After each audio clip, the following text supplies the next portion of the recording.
Gracias. Bueno, como ustedes conocen, el sistema renal está conformado por una serie de órganos. Entre estos está el sistema, o perdón, los riñones como órgano macizo. Y tenemos una serie de vías de expulsión, vías de excreción renal.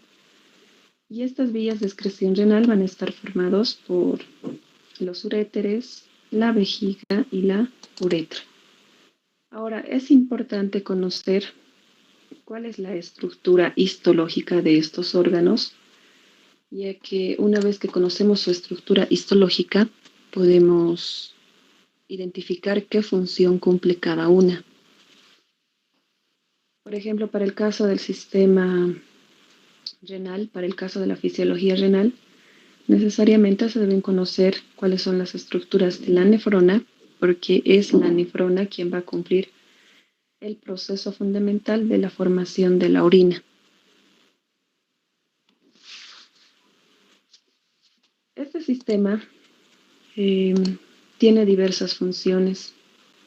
La primera es mantener la homeostasis. Esa es la primera función. Mantiene la homeostasis gracias a que puede eliminar sustancias de desecho. También este sistema es capaz de mantener lo que es el equilibrio hídrico, el equilibrio electrolítico y el equilibrio ácido-básico. En algunos casos, o bueno, en muy poca cantidad, también estos riñones van a producir lo que son hormonas, las cuales regulan la presión arterial y la producción de los glóbulos rojos. Esas son las funciones que va a desarrollar este sistema, por lo tanto, son funciones sumamente importantes. Si existe alguna enfermedad que provoque alguna insuficiencia renal, los riñones no trabajen de forma adecuada, la salud de los animales está comprometida, no solamente de los animales, también la salud de las personas. Cuando las personas tienen diferentes problemas o diferentes afecciones a nivel renal, estas personas tienen que acudir a los centros de salud para que les practiquen la hemodiálisis.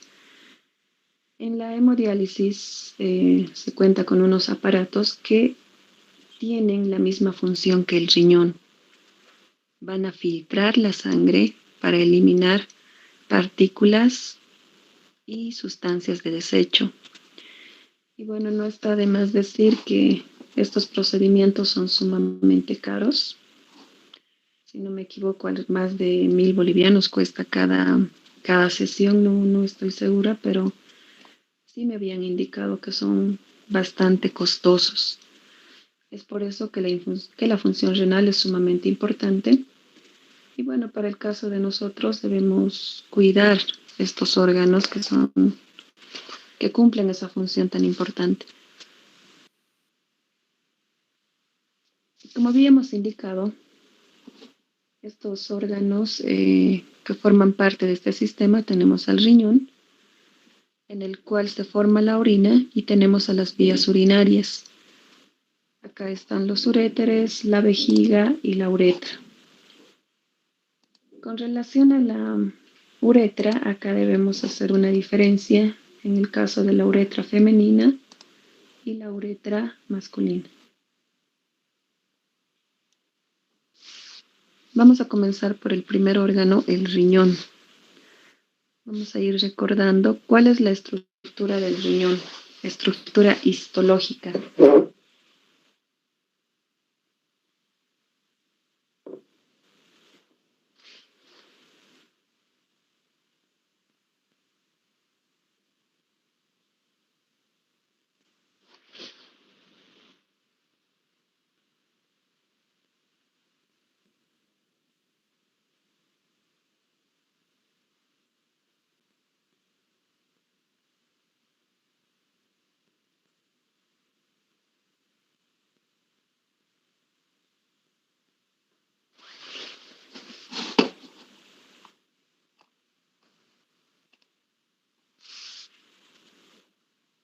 ¿Cuál es la estructura del riñón?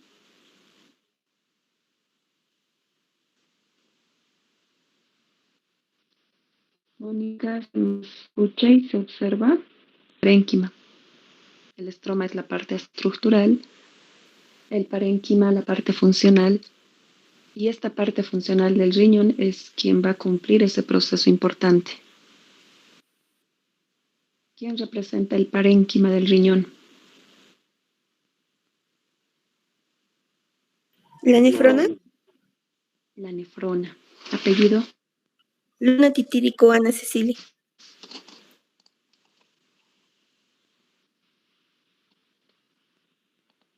La nefrona es la parte funcional del riñón. Con relación al riñón, vamos a comenzar por este riñón. Acá tenemos una representación esquemática. Esta representación nos muestra los pasos importantes que se cumplen a nivel de las nefronas. Habíamos indicado que la nefrona es la parte funcional del riñón y en cambio la parte estructural está conformado por la cápsula, por trabéculas, por el hilio, es la parte de sostén del órgano. Y en el caso del riñón, cuando hicimos el estudio habíamos indicado que desde el punto de vista anatómico este riñón presenta una corteza y una médula. Y habíamos clasificado a las nefronas en superficiales, corticomediales y yuxtamedulares. La mayor cantidad de nefronas se localizan a nivel de la corteza. Y las asas de la nefrona suelen llegar hasta parte media. Habíamos realizado estas representaciones, seguramente recuerdan. Este es el esquema de una nefrona. El primer componente de la nefrona, ¿cómo se llama? Le voy a poner el 1, el 2, el corpúsculo renal. Apellido. Está formado por dos elementos. ¿Cuáles son?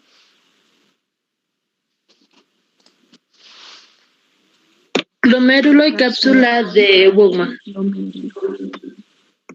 Apellido. Por la cápsula y el glomérulo. La cápsula de Bowman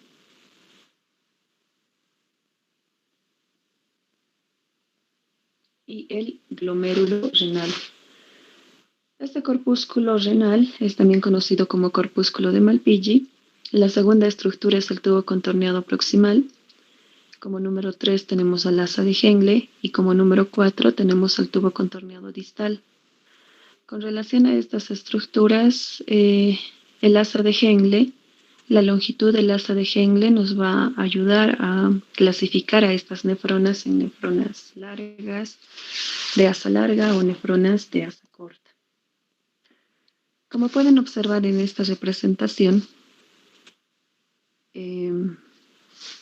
podemos observar acá todos los componentes de la nefrona. Vamos a observar que a la cápsula va a ingresar lo que es una arteria aferente, una arteriola aferente. Esta se va a ramificar y va a formar una red de capilares. A esta red de capilares se lo conoce como glomérulo. Esta red de capilares va a salir de la cápsula a través de la arteriola eferente. Sale de la cápsula, pero va a seguir el trayecto de la nefrona. ¿Qué quiere decir? Se va a relacionar todavía con la nefrona a través de los capilares peritubulares. ¿Qué quiere decir? Acá va a existir todavía una relación para que se lleguen a realizar ciertos intercambios de sustancias. A nivel de la cápsula y el glomérulo se va a realizar el primer proceso en la nefrona. Este proceso es conocido como el proceso de filtración glomerular. Para que se realice este proceso de filtración glomerular, acá está presente una estructura. Habíamos indicado primeramente que la red capilar del glomérulo va a estar conformado por un epitelio simple plano. Esta red capilar va a permitir la conducción de sangre por las paredes del glomérulo. Este glomérulo está envuelto por lo que es la cápsula de Bowman. La cápsula de Bowman presenta un epitelio simple plano. Siempre lo hemos puesto de ejemplo para los epitelios simples planos, si recuerdan. Esta cápsula está formada por dos capas, una capa externa, una capa interna, y en la capa interna se encuentran unas células que tienen digitaciones. Estas digitaciones van a permitir que se pueda realizar el proceso. ¿Alguien recuerda cómo se llaman estas células con digitaciones? Que se localizan a nivel de la cápsula de Bowman.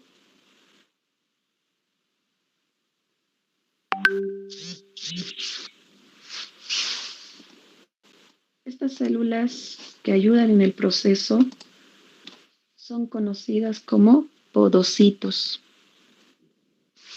Más o menos la célula tiene esta forma,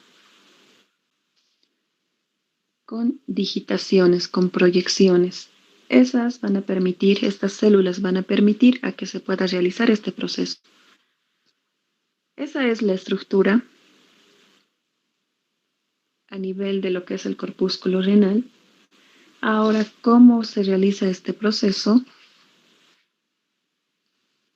Acá tenemos esta representación, seguramente la recuerdan, esta imagen. La estudiamos. Acá está el glomérulo, la cápsula con sus diferentes capas.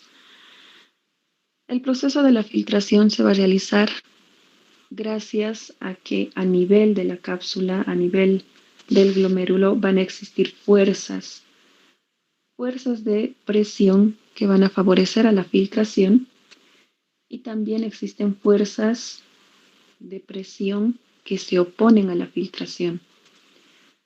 Las fuerzas que favorecen la filtración va a ser la presión hidrostática capilar y la presión oncótica del espacio de la cápsula de Bowman.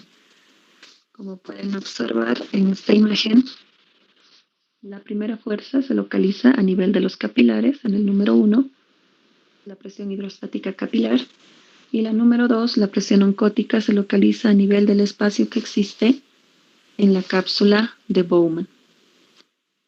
Las fuerzas que se oponen a la filtración son la presión oncótica plasmática capilar y la presión hidrostática del espacio de la cápsula de Bowman. Esas son las fuerzas que van a permitir que se pueda realizar el proceso de la filtración. Ahora, en este proceso, ¿qué se va a filtrar? Antes, todo el líquido que se filtra va a pasar al siguiente compartimiento, que es el tubo contorneado proximal. En este proceso de filtración, en la sangre se filtra lo que es solutos, también agua, urea y creatinina. Ese líquido es el que ha sido filtrado con esos componentes. Esos son los componentes que se van a localizar a nivel del plasma. Ahora, este contenido filtrado va a tener la misma composición que el plasma, es una de sus características. Va a ser similar a la composición del plasma con relación a los minerales, con relación a algunas macromoléculas. Su composición química, su composición va a ser similar a la del plasma. Por lo tanto, la siguiente función a nivel de la nefrona tiene que ser la reabsorción. Como habíamos indicado, ese líquido ha pasado al tubo contorneado proximal. Y a nivel del tubo contorneado proximal se va a realizar la reabsorción. Más o menos se plantea que se llegue a reabsorber del 60 al 70% del líquido.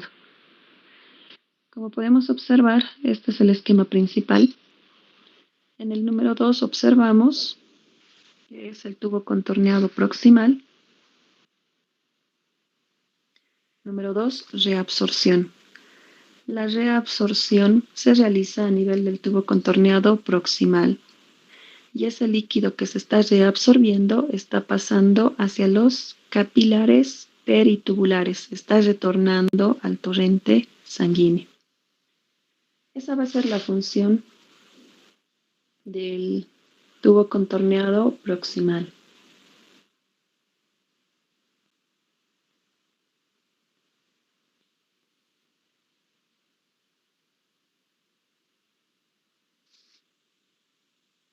La reabsorción de solutos que puede observar en el tubo contorneado proximal, retornar a la sangre diferentes elementos. Va a retornar a la sangre lo que es el sodio, el potasio, el cloro, bicarbonato, glucosa y aminoácidos. Esos son los elementos que se van a reabsorber.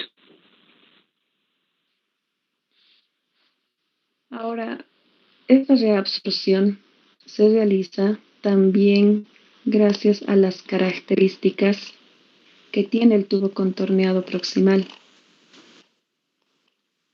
Todos los elementos de esta nefrona se caracterizan por tener epitelio simple, ya sea plano o ya sea de tipo cúbico. Estos epitelios van a permitir el paso de los diferentes elementos. Al ser simple, va a permitir que estos puedan pasar por las diferentes paredes. Como habíamos indicado acá, ustedes pueden observar en este esquema, el tubo contorneado proximal va a reabsorber gran cantidad de líquido, va a reabsorber lo que son los diferentes minerales, con la finalidad de mantener un equilibrio, ya que la cantidad de líquido que se ha filtrado es bastante elevada. No todo se puede eliminar porque esto va a alterar el equilibrio electrolítico, el equilibrio hídrico y por lo tanto vamos a tener lo que es una perturbación de la homeostasis. De todo este líquido que se ha filtrado, solamente una pequeña cantidad va a ser eliminado a través de la orina. Por ejemplo, de 10 litros que se puedan filtrar en el can, solamente 0,5 litros van a ser eliminados por la orina. Este tubo contorneado proximal se encarga de reabsorber, esto juntamente con el vaso peritubular, la mayoría de los solutos que han sido filtrados. Pasamos a la siguiente estructura, que es el asa de Henle. Con relación al asa de Henle, que acá también tenemos la representación, el asa de Henle tiene una rama descendente y una rama ascendente. Con relación a las características de su estructura, está formada también por un epitelio simple, y en este epitelio simple habíamos observado que la porción delgada está formada por el epitelio simple plano y la porción gruesa del asa está formado por el epitelio simple cúbico.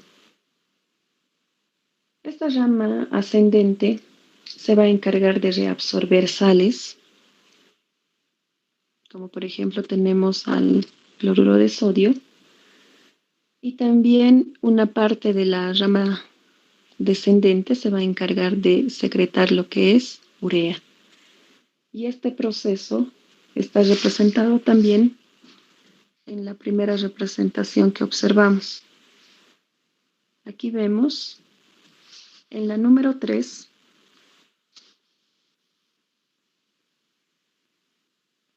acá podemos observar, la función número 3 es la secreción. Y esta secreción se va a realizar a nivel de un segmento del asa de Henle y también a nivel del tubo contorneado distal. En el número 3, la función que se da en la nefrona es la secreción. Y los elementos que se van a secretar, en este caso, van a ser la urea. Esa es la función del asa de Henle.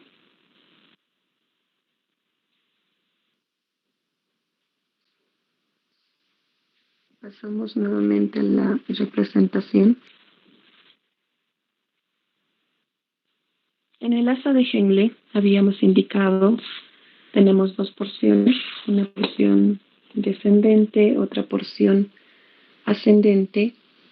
En la porción descendente se reabsorbe lo que es el cloruro de sodio y se secreta lo que es urea. En la porción ascendente del asa de Henle se va a realizar una reabsorción de frutos. Todavía se va a seguir reabsorbiendo lo que es el sodio, el potasio y el cloro. A nivel del tubo contorneado distal, aún va a cambiar la composición de orina.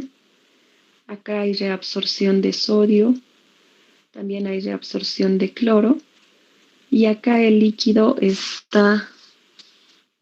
filtrado ya está más espeso. Se absorbe también lo que es gran cantidad de agua. Acá podemos observar, en la primera tenemos a la porción ascendente del asa de Henle, que todavía sigue reabsorbiendo diferentes elementos para cambiar la composición. Y en el caso del tubo contorneado distal, de la misma forma se está reabsorbiendo algunas sales y algunos cationes. De esa forma se van reabsorbiendo sustancias, minerales, agua, y a la vez se van secretando.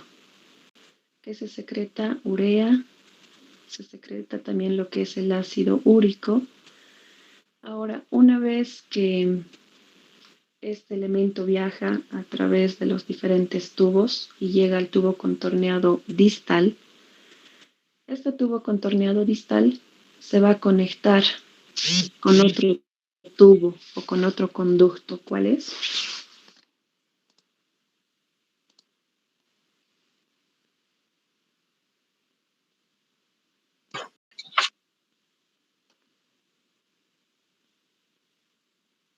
El tubo contorneado distal se comunica con el conducto Colector. los conductos colectores.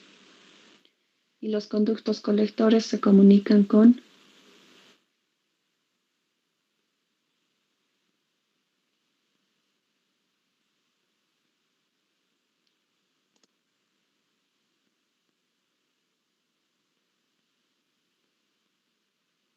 el conducto colector. Han debido revisar en algunos textos. Indica que el conducto colector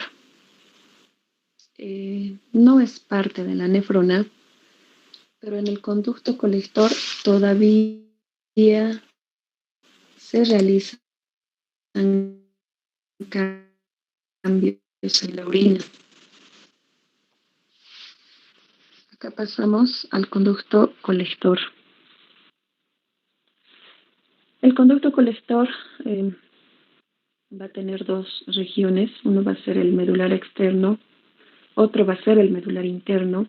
Y en estos conductos colectores se va a realizar la regulación de la excreción de lo que es el amoníaco, el agua, también el sodio y el potasio. En el caso del conducto colector medular interno, se va a regular la excreción de agua, de urea y de ácido úrico.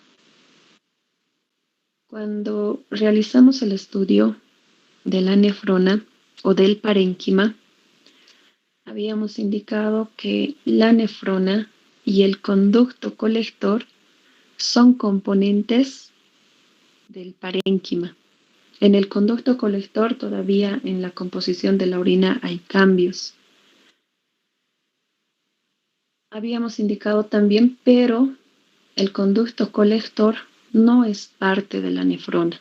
Debemos hacer esas diferencias. Sí forma parte del parénquima, pero este conducto colector no forma parte de la nefrona. Ahora este conducto colector se va a comunicar con lo que son los conductos papilares. Ya estos conductos papilares ya están saliendo del riñón. Estos se van a comunicar con lo que es los cálices y la pelvis renal. Posteriormente la pelvis renal va a comunicar con lo que son los uréteres con la vejiga y la vejiga con la uretra. Es lo que habíamos indicado.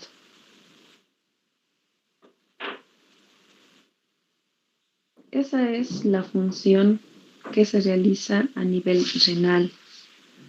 Pasamos nuevamente a la primera tablita, al primer esquema. Y en este esquema, en forma resumida, nos presenta cuáles son las funciones que se cumplen a nivel del riñón. La filtración, la reabsorción, la secreción y por último la excreción. La filtración se realiza en el glomérulo, en la cápsula. La reabsorción se realiza en el tubo contorneado proximal. También se realiza en un segmento del asa de Henle. Y también existe reabsorción a nivel de lo que es el tubo contorneado distal. En el caso de la secreción se va a realizar en un segmento de lo que es el asa de Henle, donde se va a secretar lo que es urea. También se va a realizar esta secreción a nivel de los conductos colectores. Y por último tenemos a la excreción. La excreción ya va a ser para la eliminación a nivel de los conductos colectores. Es donde se va a regular la excreción de los bicarbonatos, de las sales minerales y del agua. Acá ustedes pueden observar estos 4 pasos que se realizan en el proceso de la formación de la orina: filtración, reabsorción, secreción y excreción.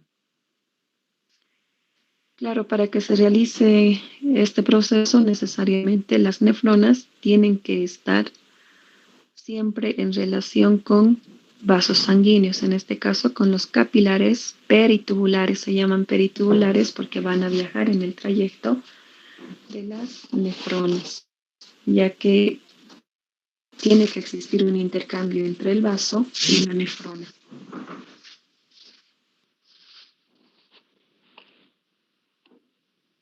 Hasta acá. Ahora, con relación a las vías de excreción. Bueno, en el caso de estas vías, acá no existe ningún cambio en la composición de la orina. Más que todo, estas vías son las vías que se van a encargar ya de eliminar. Los uréteres son una vía de conducción para que esta orina se almacene a nivel de la vejiga. En la vejiga se almacena y posteriormente se elimina. Con relación a la estructura, las características para estas vías de excreción son similares, casi iguales, solamente que existen algunas diferencias. Por ejemplo, En el caso de los cálices y la pelvis, tienen 3 túnicas, una túnica mucosa, una túnica muscular y una túnica adventicia. Al igual que la vejiga, en el caso del uréter va a haber algunos cambios. También debemos indicar que el tipo de epitelio presente es el mismo para todos. ¿Cuál es el tipo de epitelio de las vías urinarias? Doctora, el epitelio transicional, mixto de transición. El epitelio mixto o de transición.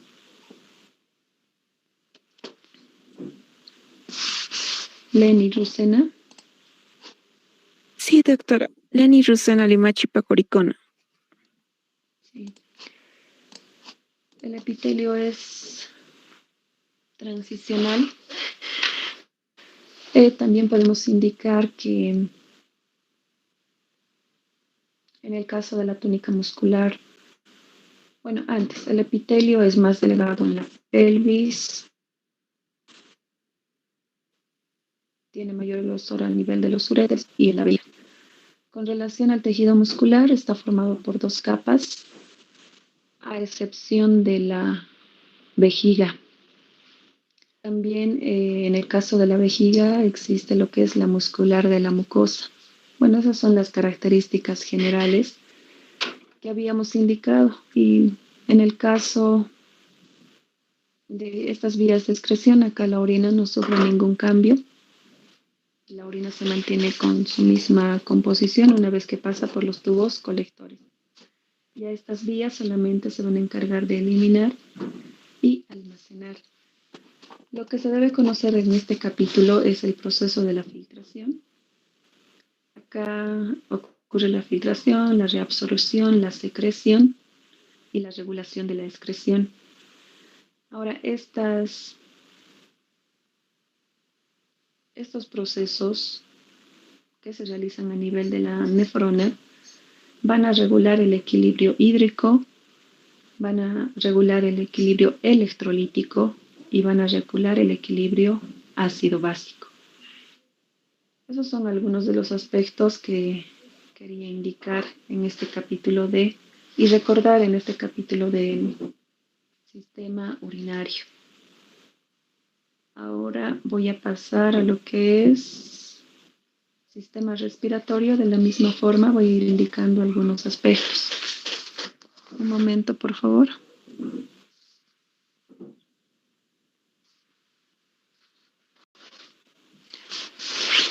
Ahora, con relación a estos temas, lo pueden revisar del libro de Fisiología de Cunningham. Ahí están, y justamente acá nos indican las diferentes funciones. Y también nos hablan de los equilibrios hídricos, ácido básico y electrolítico, y no hacen un estudio particular de las vías de excreción, ya que estas vías, como habíamos indicado, no provocan ningún cambio en la composición de la orina.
De la misma forma debemos ser las particularidades de este sistema, las particularidades con relación a su estructura histológica.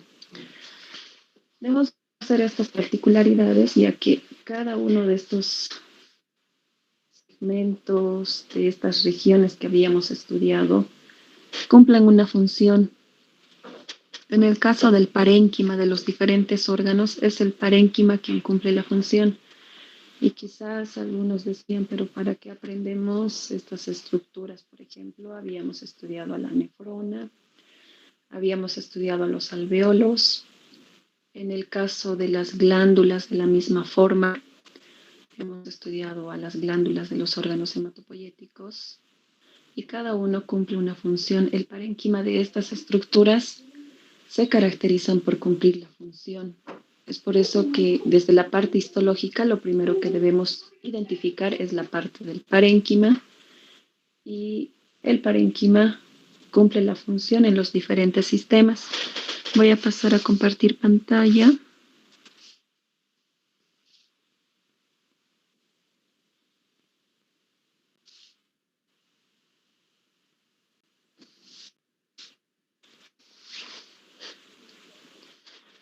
Mónica, ¿se observa?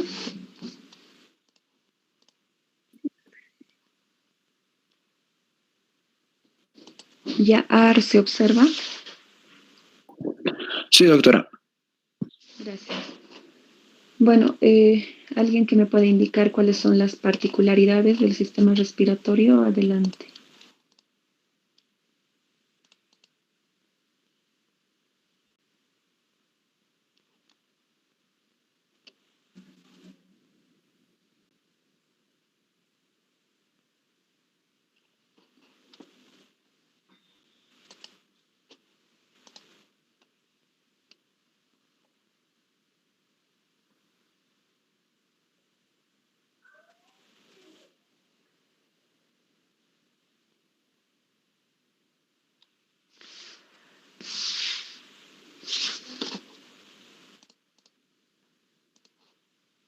¿Cuáles son las características, las particularidades? Bueno, lo primero, debemos conocer cuáles son los órganos que lo conforman. En este caso tenemos a la vía conductora. Habíamos indicado que existen vías de conducción y también tenemos al tejido pulmonar. En el caso de las vías de conducción, como su nombre lo indican, solamente se encargan de conducir los diferentes gases. En cambio, con relación al tejido pulmonar, en el tejido pulmonar es donde se va a realizar la función que en este caso va a ser el intercambio de gases. En este sistema tenemos a los órganos de conducción que van desde la faringe, laringe, tráquea, bronquios. Esas son las vías de conducción. Y como tal, en el pulmón existe lo que es el estroma, que es la parte estructural, y en el caso del parénquima, acá esto está formado por el alvéolo. A nivel de los alvéolos, en relación con el vaso sanguíneo, es donde se va a realizar el intercambio de gases. La función principal de este sistema o del aparato respiratorio es el intercambio de oxígeno y dióxido de carbono. Este sistema se encarga del aporte de oxígeno para mantener el metabolismo tisular y a la vez este sistema elimina lo que es el dióxido de carbono. En este sistema se deben estudiar diferentes aspectos, como por ejemplo, se debe conocer qué es la ventilación. La ventilación no es más que el movimiento de entrada y salida de gases del pulmón. Una de las características es que el animal cubre la demanda metabólica de oxígeno inspirado en un cierto volumen de aire cada minuto. El volumen total de aire respirado por minuto o ventilación minuto va a ser igual a la ventilación minuto, va a ser igual al volumen corriente por la frecuencia respiratoria. De esa forma se puede calcular lo que es la ventilación minuto o el volumen total de aire respirado por minuto.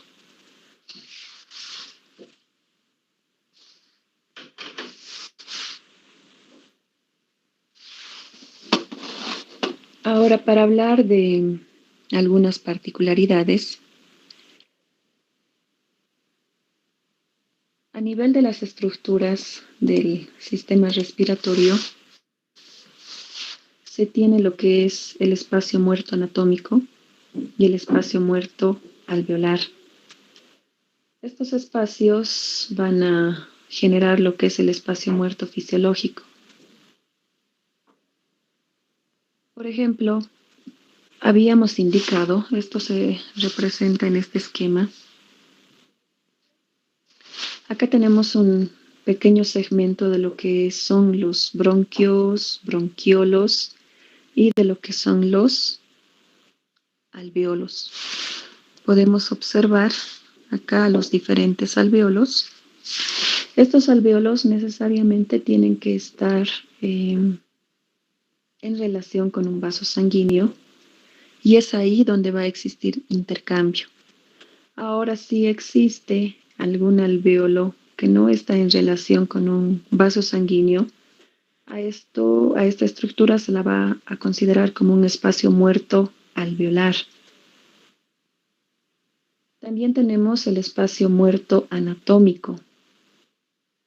Reciben esta denominación porque a nivel de estas estructuras no va a existir cambio, no va a existir intercambio de gases. Por ejemplo, el espacio muerto anatómico puede ser la tráquea, pueden ser los bronquios y también los bronquiolos, ya que a nivel de estas estructuras no existe ningún tipo de intercambio gaseoso. Es más, no en todos los alveolos existe el intercambio. Y en los alveolos que no existe el intercambio de gases son denominados como espacios muertos alveolares. Acá solamente aquellos que cumplirían la función son los alveolos que están en relación con los vasos sanguíneos. Existen dentro de la anatomía, existen diferentes músculos que van a participar en la ventilación.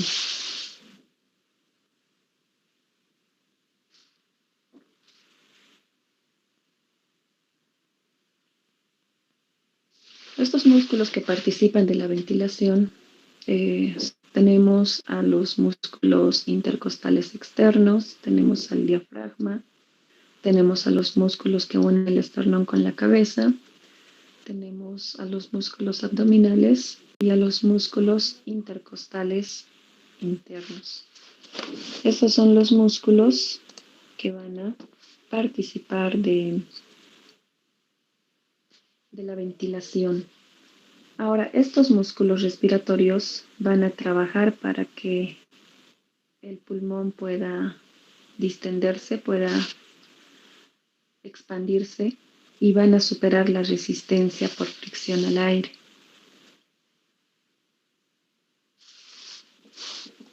Ahora, aparte de que tenemos a los músculos respiratorios que trabajan en la ventilación,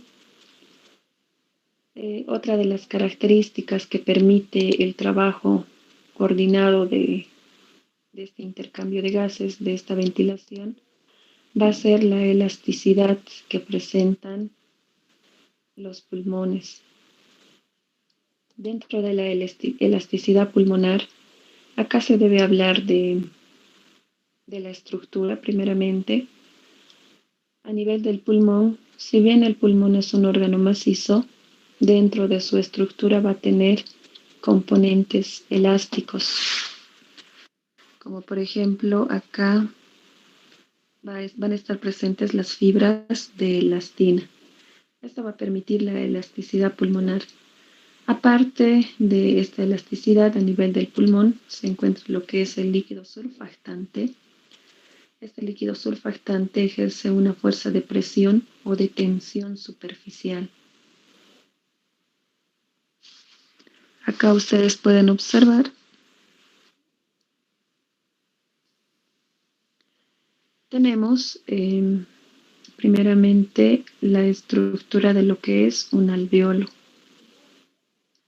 Este alveolo, como se había indicado, está formado por diferentes células en sus paredes. Las principales son aquellas que forman la pared. Y en esta pared, también como ejemplo lo habíamos indicado, está el epitelio simple plano.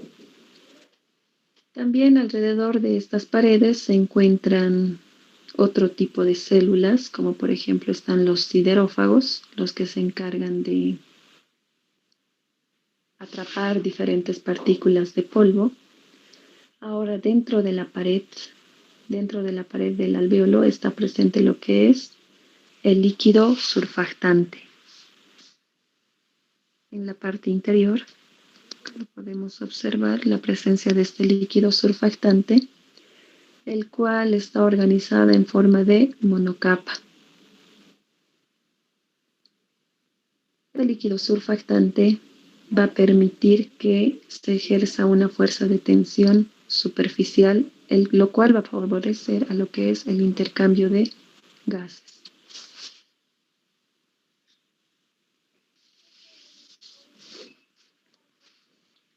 Hasta aquí habíamos estudiado cuál era la estructura del parénquima a nivel pulmonar.